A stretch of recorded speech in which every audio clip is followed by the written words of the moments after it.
हमारा खास प्रोग्राम विश्लेषण। न शोर, न शराबा, न हंगामा, सिर्फ खबर और उसकी पूरी पड़ताल।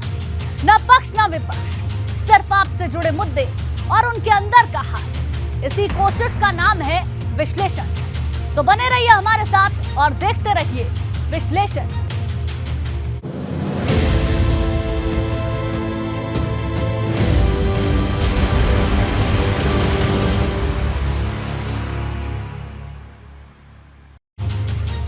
और आज विश्लेषण में सबसे पहले बात होगी अखिलेश को येलो अलर्ट की, क्योंकि समाजवादी पार्टी और ओम प्रकाश राजभर की पार्टी का गठबंधन रहेगा या नहीं, इसका भविष्य आने वाले 3 दिनों पर टिका था।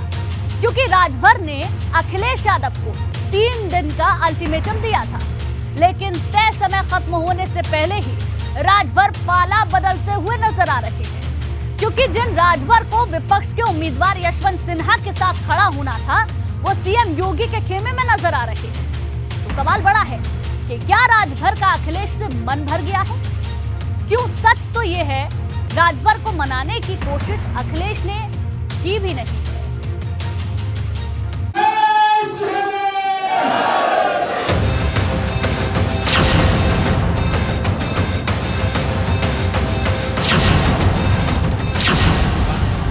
अखिलेश को अल्टीमेटम पीला, 72 घंटे बाद होगा खेला। तो क्या वो हमसे संपर्क करते हैं? वोट की जरूरत है कि नहीं है? 3 दिन तक इंतजार करेंगे। लाल पीले गठबंधन में दरार, 24 से पहले ना टूट जाए करार।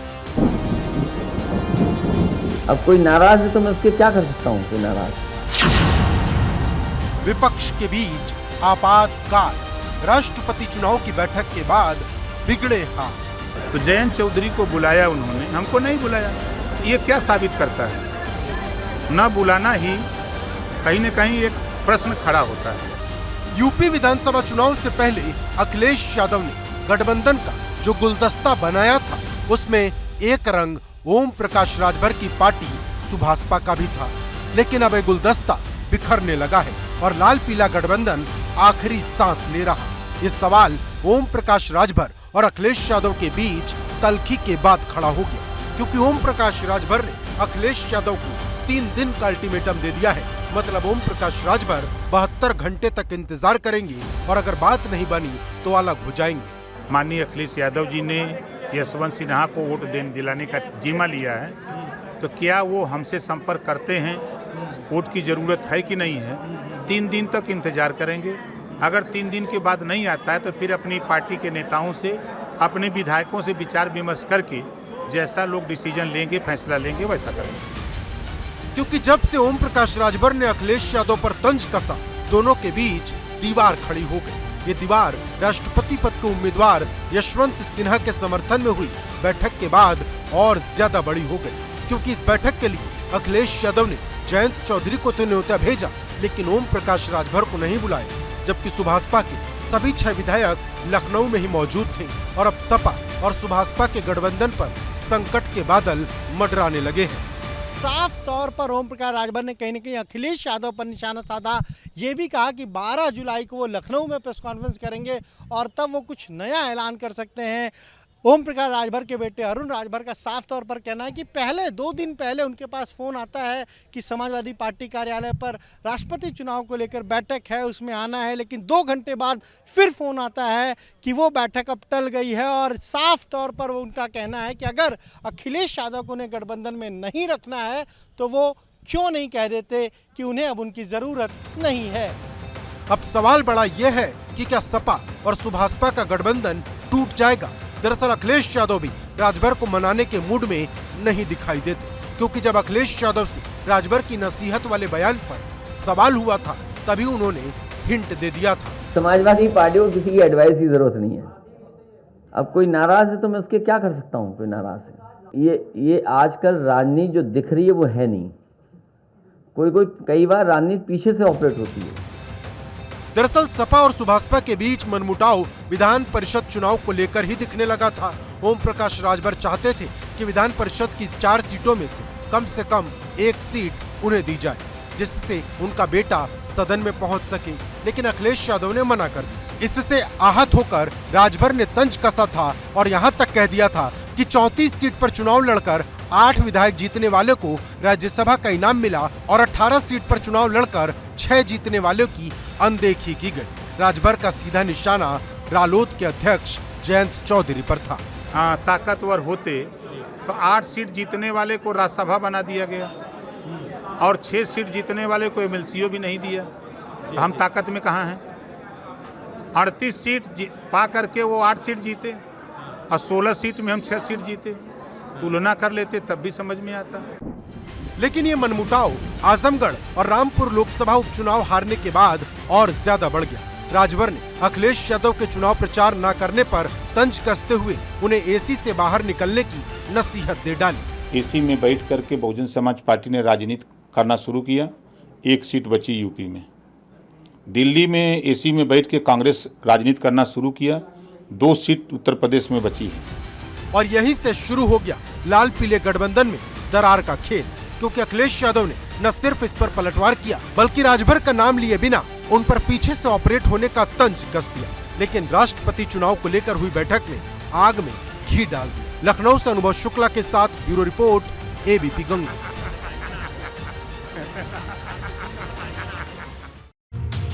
राष्ट्रपति चुनाव को लेकर गर्माहट तेज है और जो भी कुछ बदलाव देखने को मिल रहे हैं वो भी राष्ट्रपति चुनाव को लेकर हैं, क्योंकि 18 जुलाई को राष्ट्रपति चुनाव होना है। अब उत्तर प्रदेश इस चुनाव में कितना अहम है, इस गणित को समझिए। भाजपा प्लस यानी कि एनडीए विधानसभा 273, इसके साथ ही आपको बता दें गुणा 208 मतलब कि 56,784। लोकसभा की अगर बात करें तो एक वोट की जो वैल्यू है 700 गुणा 66 करेंगे तो होगा 46,200। इसके साथ ही आपको बता दें राज्यसभा का जो आंकड़ा कहता है उत्तर प्रदेश का 700 गुणा 25 यानी कि 17,500। और कुल जो वोट है, कुल वोट को समझिए, कुल जो वोट है वो है 1,20,484। अब समाजवादी पार्टी यानी कि जो यूपीए का गठबंधन है उसको भी समझिए। कुल जो वोट है, कुल वोट है 30,352। इसके साथ ही विधायक 119 गुणा 208 बराबर 24,752। लोकसभा के आंकड़े को समझिए 700 गुणा 3 यानी कि 2100 और राज्यसभा 700 गुणा 5 यानी कि 3500। और जो कुल वोट है वो है 30,352। अब इसके साथ ही आपको बसपा का समझाते हैं। बसपा का जो कुल वोट है वो है 7,908।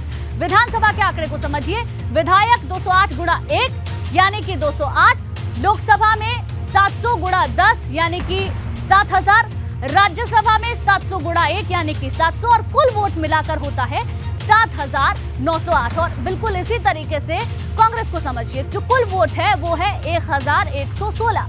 विधायक जो है 208 गुणा 2 यानी कि 416। लोकसभा की अगर बात करें तो 700 गुणा 1 यानी कि 700 और जो कुल वोट है वो है 1,116। सुभासपा की बात करते हैं।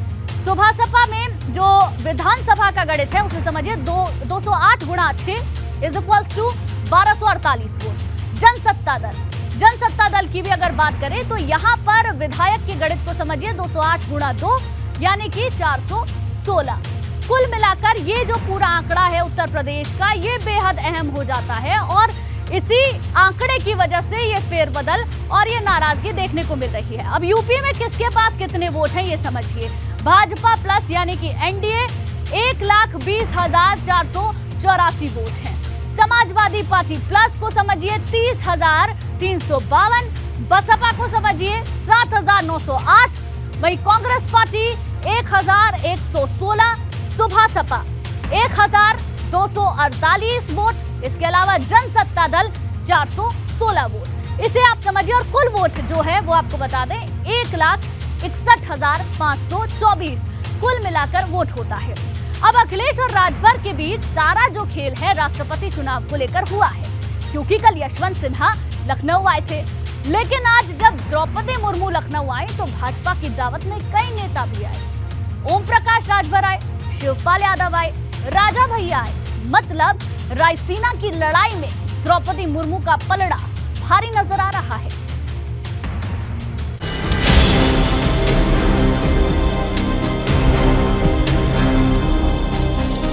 राष्ट्रपति चुनाव की लड़ाई यूपी आई।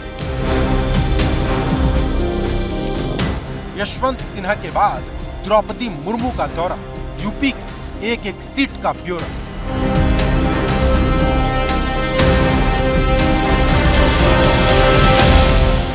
किसका पलड़ा भारी, सबकी अपनी अपनी दावेदारी।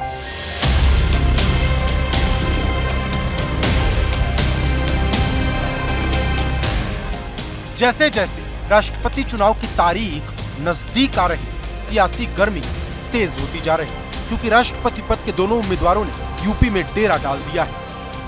क्योंकि राष्ट्रपति पद के दोनों उम्मीदवारों ने बारी बारी से यूपी का दौरा किया। इसका अंदाजा इन दो तस्वीरों से लगा सकते हैं, क्योंकि एक तस्वीर में द्रौपदी मुर्मू के साथ सीएम योगी हैं, तो दूसरी तस्वीर में यशवंत सिन्हा के साथ अखिलेश यादव और जयंत चौधरी। दरअसल राष्ट्रपति चुनाव में उत्तर प्रदेश सबसे अहम है। यही वजह है कि राष्ट्रपति के दोनों उम्मीदवारों ने अपनी पूरी ताकत यूपी में लगाई। जानकारों की माने तो द्रौपदी मुर्मू को जिताने में सबसे बड़ी स्क्रिप्ट यूपी से ही लिखी जानी है, क्योंकि विधानसभा में भाजपा गठबंधन के 273 सदस्य हैं, जो 208 वोट के हिसाब से 56,784 होते हैं। वहीं लोकसभा में भाजपा के 66 और राज्यसभा में 25 सांसद हैं, जो 700 वोट के हिसाब से 63,700 होते हैं। मतलब यूपी में भाजपा के पास कुल 1,20,484 वोट हैं। यही वजह है कि भाजपा द्रौपदी मुर्मू की जीत का दावा कर रही है। हम सब प्रदेश के सभी जनप्रतिनिधिगण, माननीय सांसद, माननीय विधायक और आम जन, आम कार्यकर्ता पीड़ित वंचित समाज की अपनी बहन को देख करके बहुत आह्लादित है, बहुत प्रसन्न है। हम सब पलक पावड़े बिछाकर उनका स्वागत करने जा रहे हैं और उत्तर प्रदेश से प्रचंड बहुमत से जीत करके वो जाएंगी। मैं बहुत बहुत शुभकामनाएं देता हूँ। मेरे राष्ट्र की अस्मिता का मैं प्रधानमंत्री को, मोदी जी को, अमित शाह जी को धन्यवाद दूंगा, भारतीय जनता पार्टी के राष्ट्रीय अध्यक्ष को, कि ऐसे व्यक्तित्व को चुना जो आदिवासी भी हैं, महिला भी हैं और एक सामान्य परिवार की हैं। अब तक किस घराने से लोग आते हैं, कैसे लोग रसूखदार आते थे, एक दिखाया और उन्होंने एक अवसर दिया, उसमें बधाई देता हूँ। निषाद पार्टी की तरफ से मेरे 11 विधायक हैं, उनके तरफ से उनका समर्थन करता हूँ। मैंने उत्तर प्रदेश की अगर बात करें तो राष्ट्रपति चुनाव में यूपी का महत्व बहुत बढ़ जाता है, क्योंकि यहाँ के एक विधायक के वोट की वैल्यू 208 है, जो वोट वेटेज है, और जो सांसद हैं लोकसभा के, राज्यसभा के, उनके वोट का वेटेज 700 है। और अगर उत्तर प्रदेश की बात करें तो बीजेपी के अपने 255 विधायक हैं। इसके अलावा अब बीजेपी के अगर सांसदों की बात करें तो रामपुर और आजमगढ़ जीतने के बाद सहयोगियों के साथ उनकी संख्या 66 हो गई है। साथ ही साथ अगर हम बात करें राज्यसभा सदस्यों की तो वो भी बीजेपी की सबसे ज़्यादा उत्तर प्रदेश से है। इसीलिए इस प्रेसिडेंट इलेक्शन में जो उत्तर प्रदेश है उसकी इतनी महत्वपूर्ण भूमिका है। दरअसल द्रौपदी मुर्मू के जरिए भाजपा ने आदिवासी कार्ड खेला है। यही वजह है कि यूपी में मायावती से लेकर कई विरोधी दल के नेता भी द्रौपदी मुर्मू का समर्थन कर चुके हैं, क्योंकि विपक्ष का झंडा बुलंद करने वाली ममता बनर्जी भी कह चुकी हैं कि अगर उन्हें पता होता कि एनडीए द्रौपदी मुर्मू को उम्मीदवार बनाएगा तो वो भी समर्थन कर देती। मतलब रायसीना की रेस में द्रौपदी मुर्मू यशवंत सिन्हा के मुकाबले आगे नजर आ रही, लेकिन रायसीना की रेस कौन जीतेगा इसका फैसला 18 जुलाई को होगा और फिर 21 जुलाई को पता चलेगा कि देश का अगला महामहिम कौन बनेगा। Bureau report, ABP Ganga.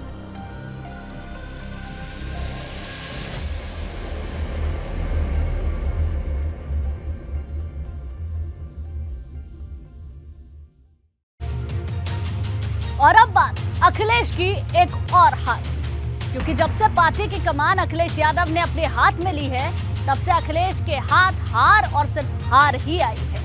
क्योंकि विधानसभा चुनाव और उपचुनाव की जंग हारने के बाद अखिलेश ने विधान परिषद में विपक्ष की कुर्सी भी गंवा दी है।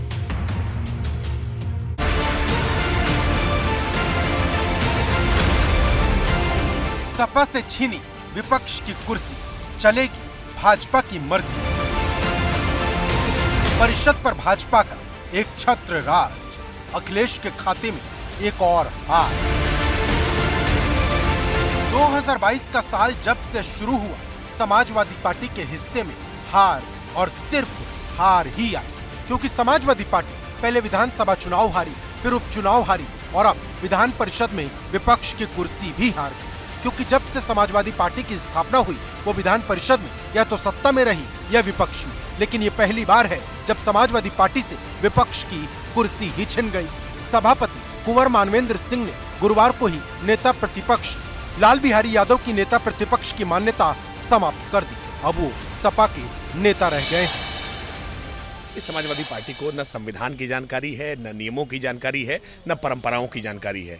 अखिलेश यादव जी के अहंकार में समाजवादी पार्टी की आज ये दशा हो गई है कि समाजवादी पार्टी के गठन के बाद ये पहला अवसर उपलब्ध हुआ है जब समाजवादी पार्टी की विधान परिषद में आज उसकी संख्या इतनी कम हो गई है। धीरे धीरे करते करते वो भी कांग्रेस की गति को प्राप्त हो जाएगी और एक दिन विधान परिषद और विधानसभा से समाजवादी पार्टी भी समाप्त हो जाएगी।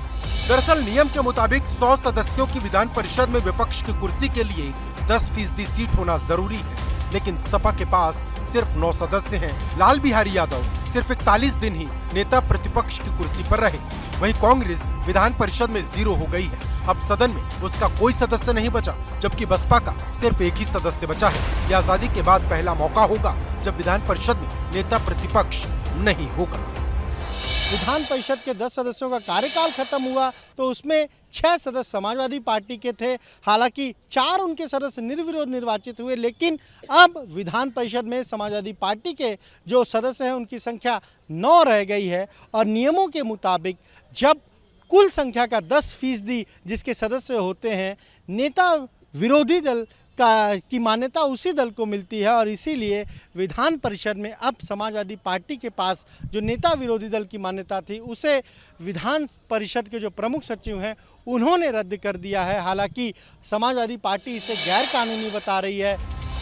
लेकिन भाजपा सबसे टॉप पर पहुंच गई, जिसके 73 सदस्य हो गए हैं, जबकि 2012 में भाजपा के पास विधान परिषद में सिर्फ 7 सदस्य थे। मतलब 10 साल में भाजपा शीर्ष पर पहुंच गई और सपा बहुत नीचे आ गई, क्योंकि जब भाजपा के 7 सदस्य थे तब सपा के 61 सदस्य थे। और अब यही वजह है कि अखिलेश यादव के सामने कई चुनौतियां खड़ी हो गई हैं, क्योंकि 2024 के चुनाव में अब सिर्फ 2 साल बचे हैं। ऐसे में अखिलेश यादव को खुद को साबित करना होगा। अखिलेश यादव के सामने कई चुनौतियां भी हैं।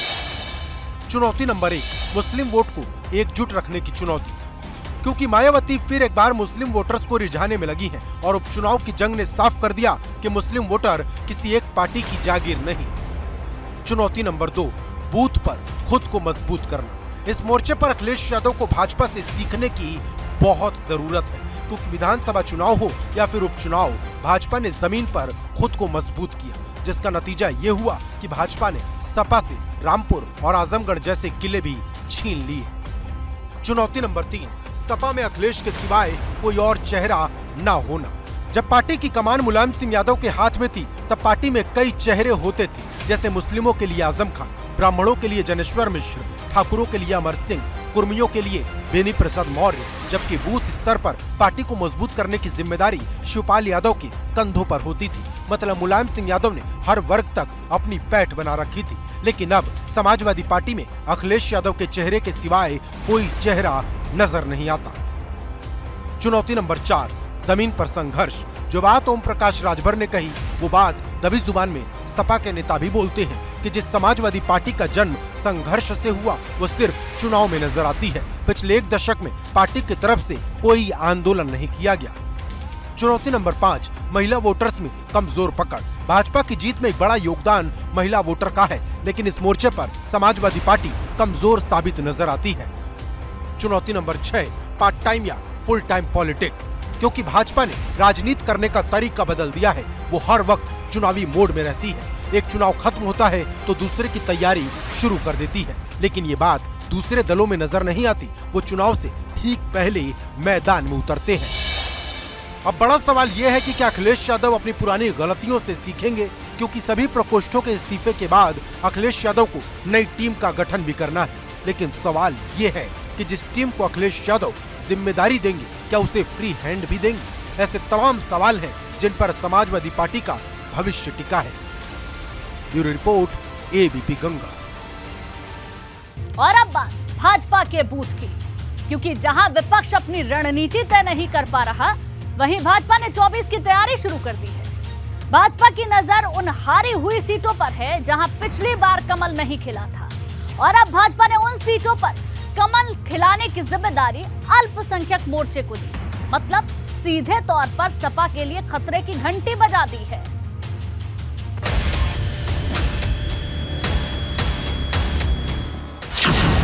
भाजपा का बूथ प्लान 2024 का ऐलान।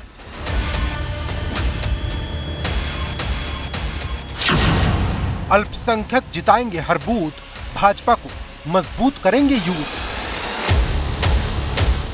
यूपी में जीत का परचम लहराने के बाद भाजपा का जोश एकदम हाई है और अब उसकी नजर 2024 की लड़ाई पर है, क्योंकि रामपुर और आजमगढ़ की जीत के बाद भाजपा की नजर उन हारी सीट को जीतने की है जहां भाजपा को हार का सामना करना पड़ा था, क्योंकि 24 के लिए भाजपा ने अपने लिए 80 में से 80 सीट का टारगेट सेट किया है, जिसे पूरा करने के लिए सीएम योगी ने अल्पसंख्यक मोर्चे को जिम्मेदारी दी है। संगठन की चर्चा जो अपने भाग्यनगर तेलंगाना में जो अपने प्रस्ताव पास हुए थे, केंद्र सरकार की राजनीतिक प्रस्ताव, आर्थिक प्रस्ताव और जो 8 साल की आदरणीय मोदी जी का जो सपना था और आदरणीय मोदी जी के कारण जो सोच बदली है समाज की, एक विकास की लहर हुई है। दरअसल भाजपा की कोशिश कमजोर बूथ को मजबूत करने की है, जिसके लिए भाजपा ने 28,000 बूथों को चिन्हित किया है। ये वो बूथ हैं जहां मुस्लिम वोटर्स की संख्या सबसे ज्यादा है।